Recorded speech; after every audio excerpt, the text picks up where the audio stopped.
Nos dias em que julgavam os juízes, houve fome na terra. E um homem de Belém de Judá saiu a habitar na terra de Moabe, com sua mulher e seus 2 filhos. Este homem se chamava Elimeleque e sua mulher Noemi. Os filhos chamavam Malom e Quilion, efrateus de Belém de Judá, vieram à terra de Moabe e ficaram ali. Morreu Elimeleque, marido de Noemi, e ficou ela com seus 2 filhos, os quais se casaram com mulheres moabitas. O nome de uma era Orfa e o nome da outra Ruth, e ficaram ali quase 10 anos. Morreram também ambos, Malom e Quilion, ficando assim a mulher desamparada de seus 2 filhos e de seu marido. Então se dispôs ela com suas noras e voltou da terra de Moabe, porquanto Nes ouviu que o Senhor se lembrara do seu povo dando-lhe pão. Saiu, pois, ela com suas 2 noras do lugar onde estivera, e indo elas caminhando de volta para a terra de Judá, disse-lhes Noemi: Ide, voltai cada uma à casa de sua mãe, e o Senhor use convosco de benevolência, como vós usaste com os que morreram comigo. O Senhor vos dê que sejais felizes, cada uma em casa de seu marido. E beijou-as. Elas, porém, choraram em alta voz e lhe disseram: Não, iremos contigo ao teu povo. Porém, Noemi disse: Voltai, minhas filhas, porque ireis comigo? Tenho eu ainda no ventre filhos para que vos sejam por maridos? Tornai, filhas minhas, ide-vos embora, porque sou velha demais para ter marido. Ainda quando eu dissesse tenho esperança, ou ainda que esta noite tivesse marido e houvesse filhos, esperava vocês até que viessem a ser grandes, abster-vos-ei de tomardes marido? Não, minhas filhas, porque por vossa causa a mim me amarga o Senhor, ter descarregado contra mim a sua mão. Então de novo choraram em voz alta. Orfa, com um beijo, se despediu de sua sogra, Ruth. Porém, Ruth se apegou a ela. Feche os seus olhos. Senhor nosso Deus e Pai, em nome de Jesus, eis aqui a tua palavra, usa-me como um canal de bênção nesta hora e continua falando conosco, pelo poder do nome de Jesus. Você pode dizer amém? Isso. Eu quero fazer algumas aplicações aqui com esse texto. Primeiro, por ser uma história de família e por ser uma história bem intensa, no que diz respeito a acontecimento, a fatos, que podemos comparar com aquilo que nós enfrentamos no cotidiano. Já viu que é uma história de família, inicialmente marido, certo? Esposa e 2 rapazes. A primeira coisa que nós vamos ver que esta família vai enfrentar é uma boa crise. O texto abre dizendo que houve fome na terra. Aquela família vai ter que sobreviver a uma crise. Eles vão ter que enfrentar juntos uma grande dificuldade. E a dificuldade aqui é fome. Aqui uma fome de fato, onde talvez um Bolsa Família poderia salvá-los. Onde o dinheiro poderia preencher. Mas eu quero fazer uma adaptação para a nossa fome atual. Aquilo que vivenciamos dentro da nossa casa. Muitas vezes, ao abrir a porta da despensa, da geladeira, não vejamos a geladeira ou a despensa vazia. Mas as famílias hoje enfrentam uma outra fome. E ela contém alguns elementos que eu gostaria de aplicar do que as pessoas hoje estão famintas. O que elas querem hoje de fato. Se nós fôssemos falar de sobrevivência, aí estaríamos falando de alimento. Mas para sobreviver, na verdade, de fato, precisamos apenas de 3 recursos. Utilizando eles, todos os outros animais sobrevivem bem. Água, alimento e abrigo. Com esses 3 recursos, nós somos capazes de viver, ou melhor, de sobreviver. Se tivermos um lugar para nos abrigarmos, para nos protegermos, quer das intempéries, quer das feras, se tivermos alimento e se tivermos água, isso é o suficiente para que pessoas prosperem. Outras decisões e posturas precisarão ser tomadas, é verdade.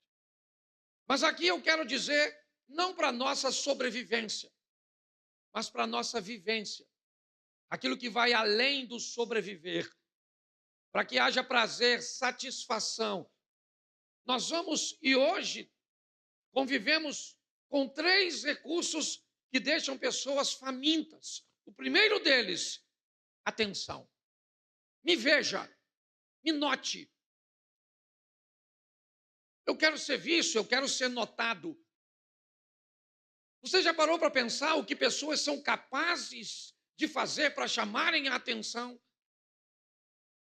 Só para dizer, eu estou aqui, me note, me note.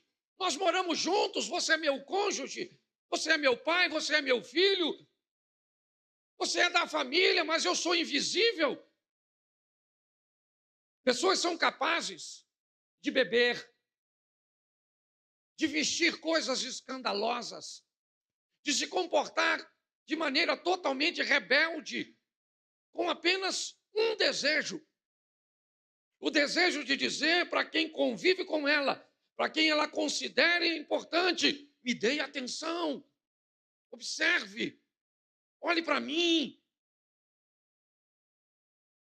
As pessoas hoje estão sedentas de atenção. Elas dividem atenção com a TV, com as redes sociais, com uma agenda altamente ativa, com muitas responsabilidades, com muitos afazeres, com muitos compromissos, e a maioria deles atendendo uma demanda de quem não tem nada a ver conosco. Queremos agradar, atrair a atenção, conseguir um like, onde muitas vezes a nossa esposa, os nossos filhos, os nossos pais ficam sem atenção nenhuma. Já vi casos de mulheres se tornarem atraentes e de muitas vezes oferecer um nível de atenção para um outro homem com o único propósito: chamar a atenção do seu. Já vi filhos entrarem nas drogas, agirem de forma rebelde e andarem em companhias inadequadas, que não tinha nada a ver com o seu convívio, o seu ambiente de criação, porque estavam com fome. Com fome de atenção. Segundo elemento, carinho. Carinho. As pessoas estão famintas por carinho. Cuide de mim. Não apenas me note, mas se preocupe comigo. Cuide de mim. Pergunte onde eu estou. Me pergunte se eu estou bem. Cuide de mim. Cuide. Às vezes basta uma ligaçãozinha, um abraço, um sorriso, um aperto de mão, um nível de atenção. Você pode ajudar alguém. A primeira coisa que você pensa nesse ambiente atribulado é: como eu vou ajudar as pessoas se eu não tenho dinheiro? As pessoas estão com fome, sabe, de carinho. Me note, certo? Cuide, se preocupe comigo. Às vezes no emaranhado de gente é tanta gente, e às vezes vem alguém na minha cabeça, porque não dá para vir todo mundo ao mesmo tempo, senão eu vou ficar doido. Mas aí eu ligo para alguém, ou encontro com alguém e digo: cara, eu estava sentindo sua falta, já faz alguns cultos que eu não te vejo. E aí a pessoa começa a chorar. Eu fico: sério? O senhor notou a minha ausência? Hoje, a despensa está cheia. os filhos têm uma boa cama, um bom conforto, mas pouco cuidado. Pouco cuidado. E basta um pouquinho de cuidado em outro lugar, isso pode atrair a atenção, porque as pessoas estão com necessidades. Terceiro, respeito. Me respeite. Por favor, me respeite. Respeite o meu tempo.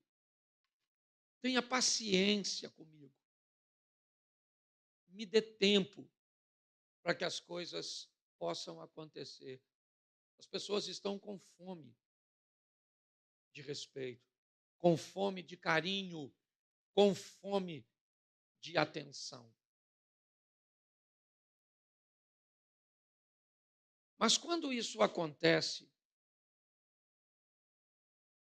o próximo ponto é: houve fome na terra. Volta no verso, por favor. 1. Volta para lá que aí o pessoal acompanha. Um homem de Belém de Judá saiu para habitar na terra de Moabe. Agora nós vamos aprender mais com a crise.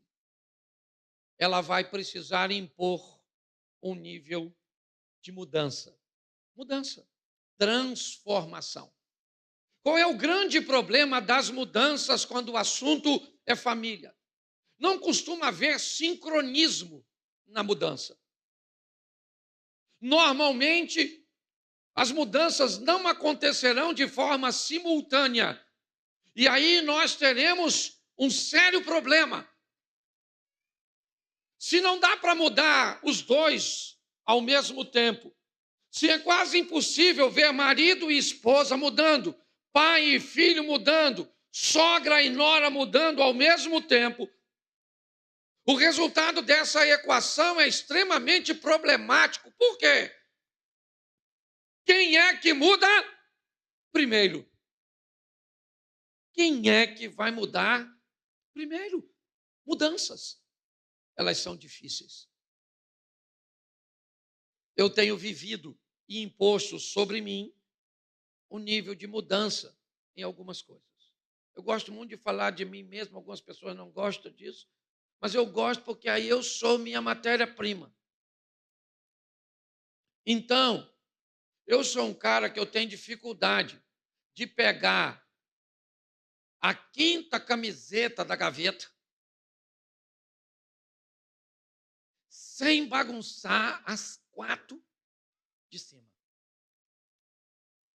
Eu tenho dificuldade de pegar algo aqui, pausar aqui e depois colocar aqui. Eu tenho dificuldade de fechar o que eu abri. Eu tenho. E eu estou numa guerra com o Cláudio. Eu vivi isso agora, eu falei com o Mério, querido, você tem um cortador de unha que nós mudamos de casa, está meio que ainda se ajustando. E foi exatamente essa mudança de casa que me fez mudar de postura. Aí ela falou, está lá na minha sacolinha. Aí eu fui lá, peguei, achei.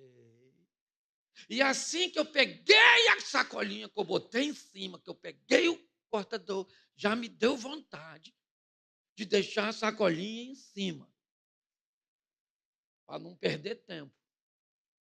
Aí eu peguei a sacolinha, fechei, botei, fechei e fui cortar a unha. Cortei a unha.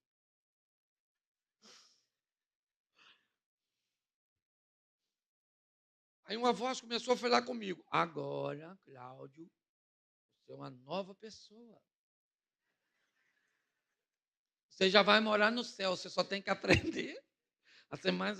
Volta lá, pega aquela sacolinha, abre de novo. Aí eu já pensei, por que eu fechei?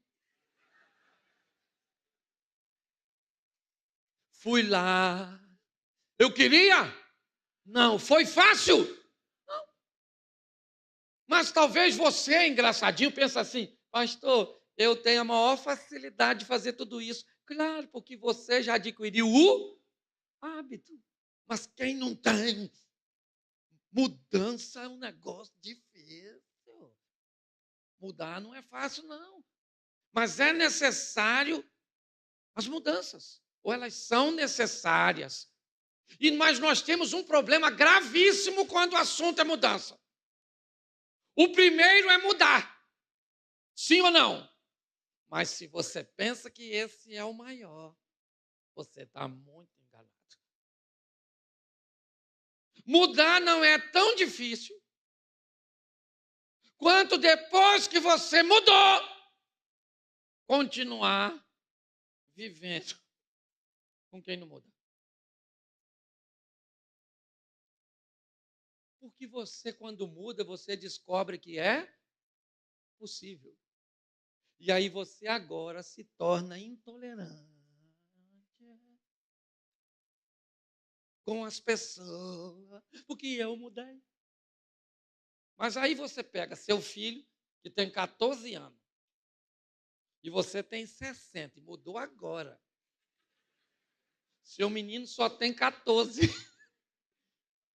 Ele ainda tem 46 para mudar.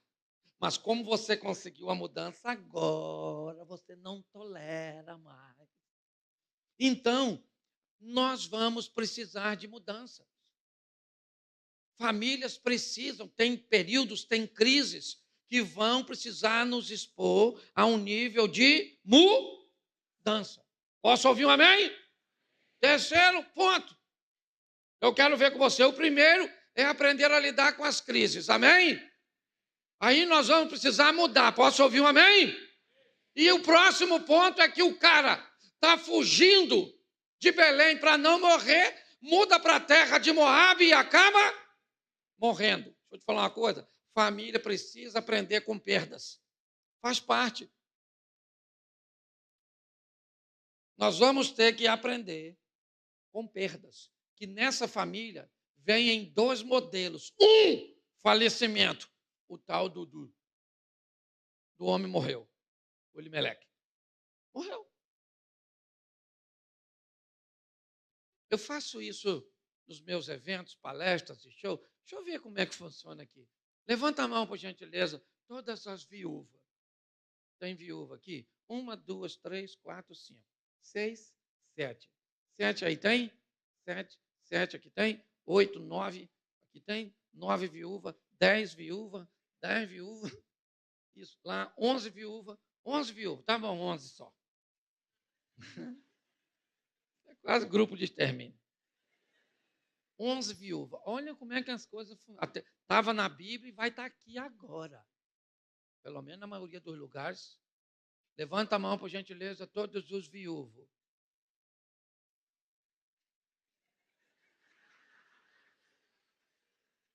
Viúvo. Morreu, né? Morreu. Morreu junto com a viúva. Morreu. Não tem nem, não é possível. Pô, umzinho só, cara. Um viuvinho. Certo? Não é quem tem vontade, não. Certo? Diz, Abner, que só tem 3 vidas melhor do que a de um casado. Um solteiro, um viúvo ou um morto. São as 3 vidas melhor do que de casado. Mas volte para mim aqui, porque eu quero dizer algo muito importante em você. Essa família vai ter que lidar com perdas, e ela está em 2 modelos. O primeiro é com falecimento. Famílias vão perder muitas vezes seus pais. E aqueles que gozam dessas perdas se alegrem, porque ela seguiu o curso natural. Agora, quando um pai tem que sepultar um filho, aí é um grande desafio. Não estou dizendo que é a dor de perder. Eu só estou expondo que famílias precisam estar, nós precisamos estar preparados à perda, e não apenas por morte, mas também por desistência. Eu não sei se você viu nesse texto, mas uma das noras resolve ir embora daquela família por opção. E às vezes a sua família vai viver isso. Um filho resolveu ir embora por opção. Alguém resolveu se afastar de você por opção. E se você não estiver apto a vivenciar isso, a sobreviver a isso, você está perdido. Nós temos um exemplo na igreja. Aqui,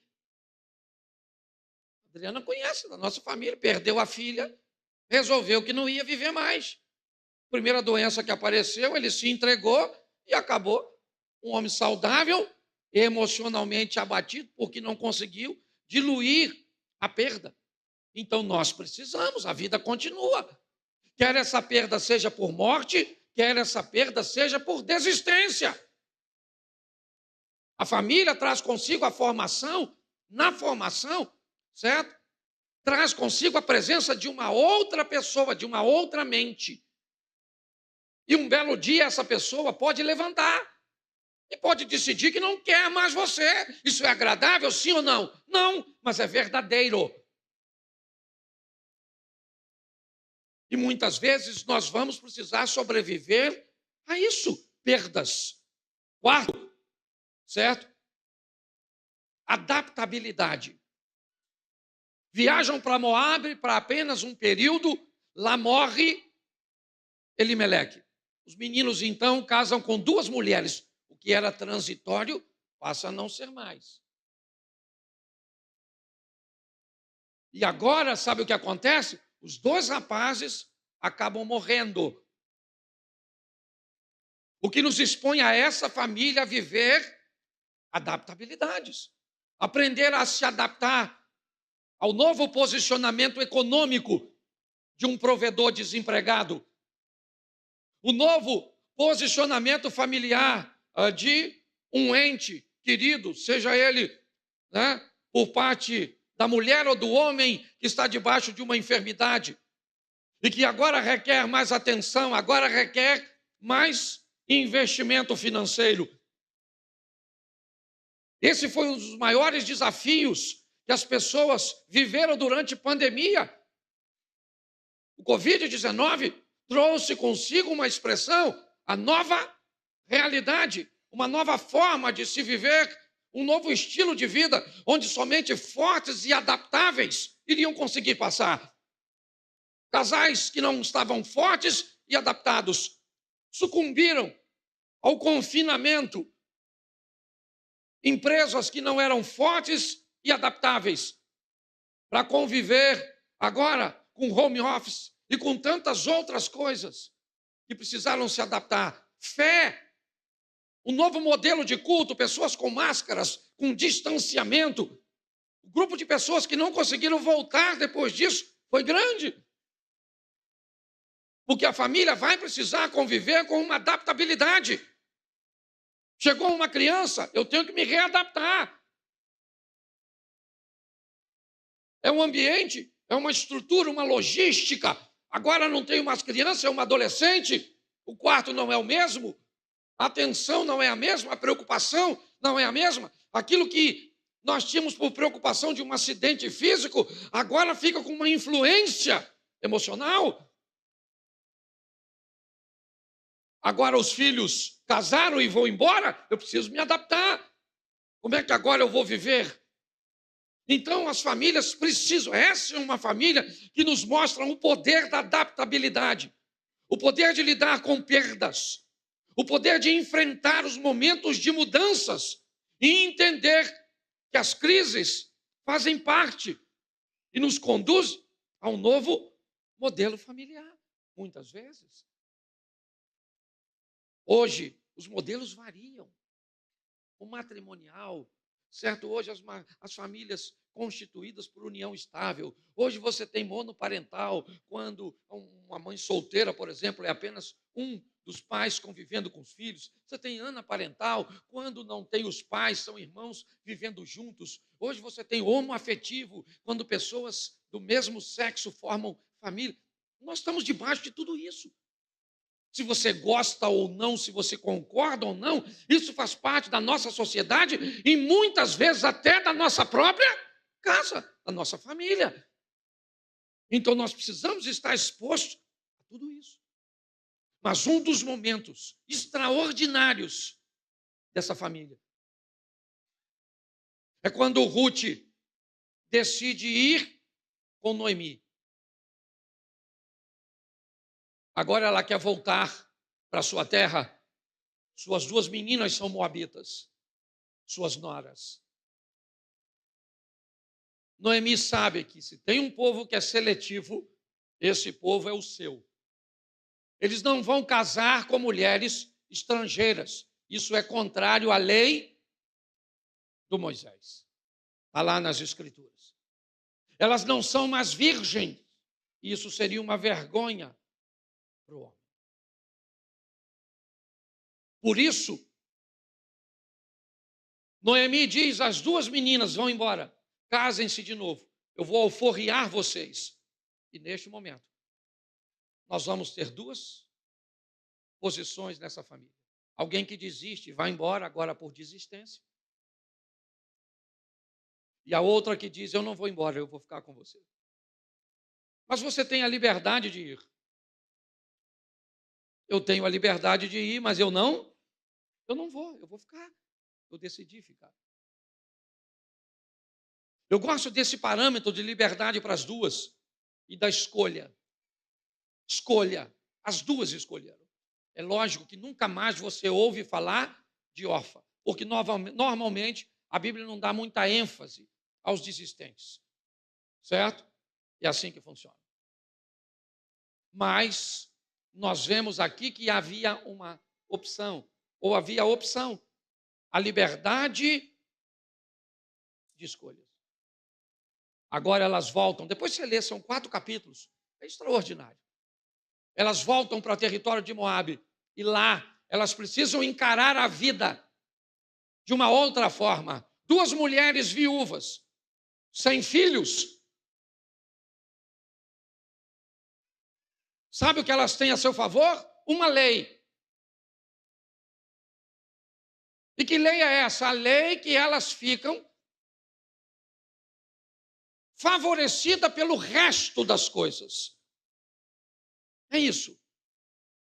O que sobra de uma colheita, um milho mal formado, certo? Uma espiga mal feita, defeituosa, aquilo que não serve para mercado, aquilo que o trabalho para beneficiar fica mais caro. Então deixa para essas pessoas. Agora nós vemos uma família que vai ter que aprender a encarar sua realidade. Você viu aqui no monólogo? Encarar a realidade. Estou sem desejo sexual. Eu estou sem paciência com você. Eu estou por aqui. Nós não estamos bem. As coisas não estão boas. Uma família precisa olhar para o momento ruim. E quanto mais rápido encarar este momento ruim, quem fala de fraqueza não fala de fracasso. Tem que ter coragem. As duas chegam em Belém. E agora nós vamos fazer o quê? Eu vou sair para catar os restos. É assim que funciona. Encarar a realidade do momento. Nós precisamos. Não sei qual é o momento que você vive hoje. Não estou dizendo para você expor sua intimidade para os outros. Eu só estou dizendo para você encarar. E é isso que essas 2 mulheres vão fazer juntas. O próximo passo é o que Noemi vai falar para as suas noras uma vez e depois na sua terra a segunda vez. A primeira vez é: a mim me amarga o que o Senhor fez comigo. Quando ela chega em Belém, as pessoas disseram: olha aí quem veio, quem chegou foi Noemi. Ela disse: não me chame de Noemi, eu quero ser chamada de Mara, porque eu estou amarga. E quem é que está vivendo com Noemi? Ruth. Que lição eu preciso aprender? Períodos de amargura suscitado por lembranças, por questões ruins. Nós estamos expostos a isso. O que ela está dizendo? Eu estou amarga. E o que Ruth está dizendo? Eu estou indo para viver com quem? Com uma pessoa amarga. Ela vai ser amarga para sempre? Não. Vê o final dessa história. O sorriso que Noemi traz consigo, a alegria, mas não foi assim para sempre. Então pare de ser tolo o suficiente de achar que sempre vai estar bom. E pare de ser pessimista o suficiente para achar que nunca vai melhorar. Tem período que as pessoas vão ficar amargas, sim. Decepcionadas, sim. E elas fazem parte de um grupo de pessoas que você ama, que você quer perto de você. Então você vai ter que tolerar a rispidez. Muitas vezes a falta de educação. Muitas vezes o distanciamento. Mas você precisa aprender a sobreviver isso. Está aqui, a mim me amarga. Eu estou uma mulher amarga. Eu estou uma pessoa amarga. Você já notou que tem gente que parece terapêutico? Tem gente que parece medicina? Tem gente que se você ficar meia hora, uma hora conversando com a pessoa, você sai mais leve. A pessoa te joga para cima, parece até que você tomou um remédio. Mas, ao mesmo tempo, tem umas pessoas que parece que é tóxica, radioativa. Você sai de perto, parece que ficou tudo. Roubou sua energia. Um alien. Conhece alguém assim? Não precisa falar. Mas na família da gente tem. Para de julgar os outros. Isso tem que aprender a viver com as pessoas amargas. Você está rindo? E isso tudo está só no capítulo 1. Certo? Se nós formos para o capítulo 2, eu só vou usar 2 coisas, mas tem 4, não dá nem para eu falar. Tiraram, por que tirou o relógio? Está ruim? Está ruim tudo aí, né? Falar de família, o negócio fica ruim. Certo? Preste atenção. Quando elas chegam lá, olha o que Ruth falou para Noemi. Noemi, você já está assim meio velhinha. Então você fica em casa que eu vou trabalhar. Uma cuidava da casa e a outra ia para o trabalho, ia para o campo, sim ou não? Cada uma fazendo a sua. Isso. Uma formação de equipe. Onde cada um faz a sua parte. Qual é a parte do nervoso? Me ajude aí. Qual é a parte do nervoso? Fala assim, ficar nervoso. Qual é a parte do que não está nervoso? Ficar enquanto o outro. Isso, revezamento. Deixa eu te falar, todas as vezes que você ficar nervoso assim. Pastor, senão eu explodo. Então você vai mandar um áudio para você mesmo. Você ficou nervoso, você quer xingar o Abner, você quer falar um desaforo para o Abner.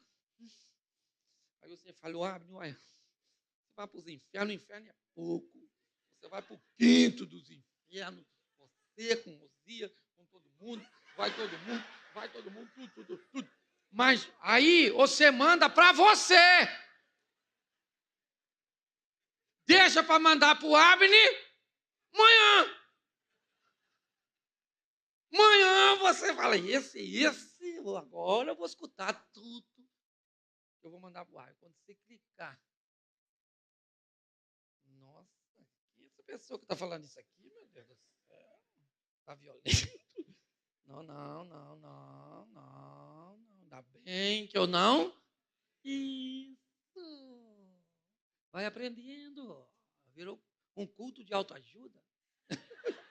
E eu nem falei dos demônios ainda, porque o demônio não precisa. Tem gente que dá conta sozinho. O diabo nem fala, não vou lá não, na casa de fulano. Aquilo é uma doideira só. Não ando com aquela família não, que aquilo vai queimar meu filme. É. Quando eu vou lá, eles falam, tem um linguajar que me deixa até vermelho. É mais ou menos assim. Você sabe do que eu estou dizendo. Certo? Então é assim. Vai brigar com o filho? Tem que ter os dois. Um dá uma dura e o outro alivia. Calma, esse menino é bom. Inteligente. Não é assim não. Tem inteligência, ainda não achou na cabeça dele, mas está aí em algum lugar. É nosso filho. Aquela coisa. Na próxima crise você reveza. O bom fica ruim, o ruim fica bom. Trabalho em equipe, isso aí. Tá certo? Família precisa conviver com isso. Posso ouvir um amém? E quem é que está olhando para isso tudo? Deus. Deus está olhando para a crise, para as mudanças, para as perdas, para a adaptabilidade, para o novo modelo, para a liberdade das escolhas, para encarar a realidade, certo? Para viver com gente amarga, para observar o trabalho em equipe. Então Deus entra em cena no capítulo 2. A Ruth está lá catando as coisas, toda suada, toda bagunçadinha. Quem é que chegou? Hã? Isso, o Boaz. Quem é? O latifundiário, o dono das terras. O cara chegou naquele camelão 2.0. Isso, desceu. Deu uma olhada naquele povo, tudo trabalhando para ele. Tudo trabalhando para ele. Viúva pra caramba. Só trabalhando. Ele olhou e falou: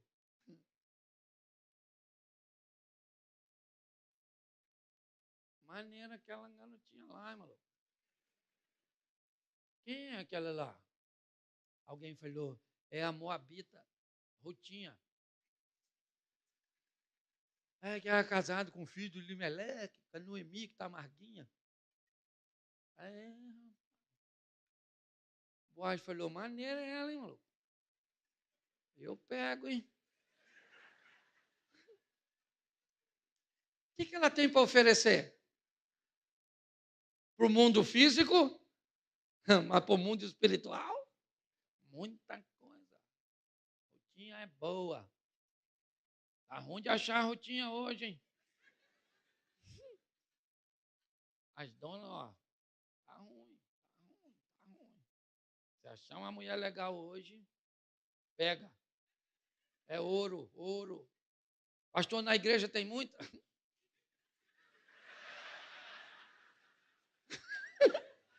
Tem não, olha direito. Tem umas cabritas que parecem ovelha, mas não vai não, maluco. Falo mesmo, estou na igreja com o pastor aí, que se dane. Tem homem bom? Tem muito homem bom? Hoje, se você acha um homem, ele não é macho. Se você acha um macho, ele não é homem.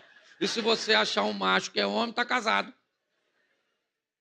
O que é macho, pastor? Macho é o cara que gosta de mulher, cerol. Cara mesmo. O que é homem? O homem é o cara da obrigação. O homem é o cara distinto, decente, trabalhador, honesto, fiel, bom pai, bom marido. Isso. Qual é o problema? Encontrar os dois num recipiente só. Hoje, às vezes, o cara é homem, certo? O cara é homem, trabalhador, honesto, decente. Aí você casa. Tem cerol não. Eles têm dor de cabeça, não quer fazer amor. Brigou com a mulher? Não. Perdi a vontade. Você é louco, rapaz. Você pega primeiro e perdão depois. Olha a verdade.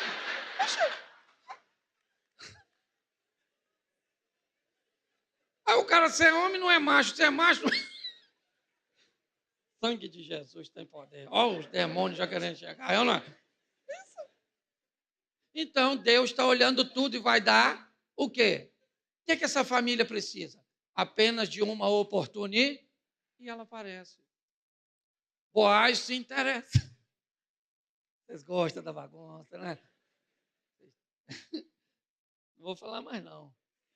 Fica me provocando, Cláudia. Eu conheço. É o inimigo. Essa família tem a oportunidade. Deixa eu falar uma coisa para você. Você tem que ter algumas coisas quando você for falar. Levanta a mão todos os solteiros. Já vou terminar. Todos os solteiros. Solteiro. Isso. Olha para mim aqui, solteiro. Você está livre. Baixa a mão, que já tem nego de olho em tu. Fala assim, solteiro, diga assim, eu estou livre. De novo, solteiro.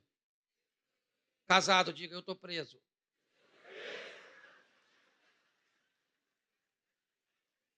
Viu só?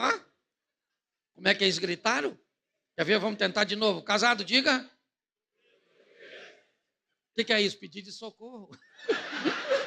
É isso aí. Você está rindo? Mas é sério.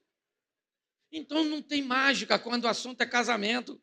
Nós precisamos aprender. Tem algumas coisas, não dá para eu falar, porque cada um desse negócio aqui é um ponto.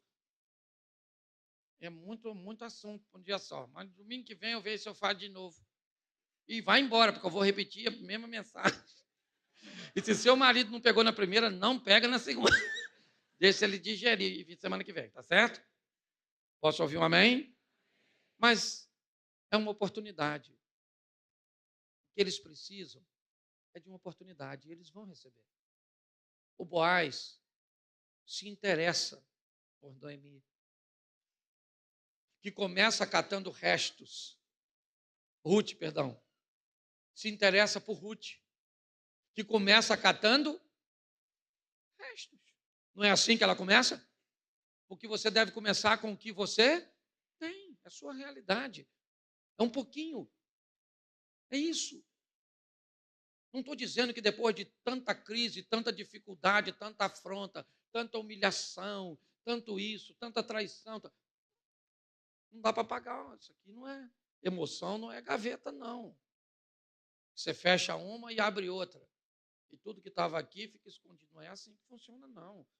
Sua emoção é como uma malha de rede. Está tudo interligado. O que nós precisamos é aprender a lidar com essas etapas. Vão vir crises que vão pedir mudanças e vamos enfrentar perdas. Vamos precisar de adaptabilidade. Muitas vezes criar um novo modelo, ver as escolhas sendo feitas, onde nós oferecemos liberdade de escolha, certo? Encarar nossa realidade atual, certo? Aprender a conviver com períodos de amargura de pessoas cujas quais nós amamos, entender o trabalho de equipe onde cada um faz a sua parte, ok? Entendendo que há um Deus que está olhando para tudo isso e vai nos dar a oportunidade. A amarga Noemi termina no capítulo 4 segurando um neto chamado, como é que era o nome do neto? Obed. Obed é pai de Jessé, que é pai de, ou seja, a moabita estrangeira, olha só, é a avó do rei Davi. O que ela recebeu? Uma oportunidade. Ela termina rindo e as outras mulheres dizendo para ela como você é abençoada, como você é próspera, Noemi. Você é um exemplo.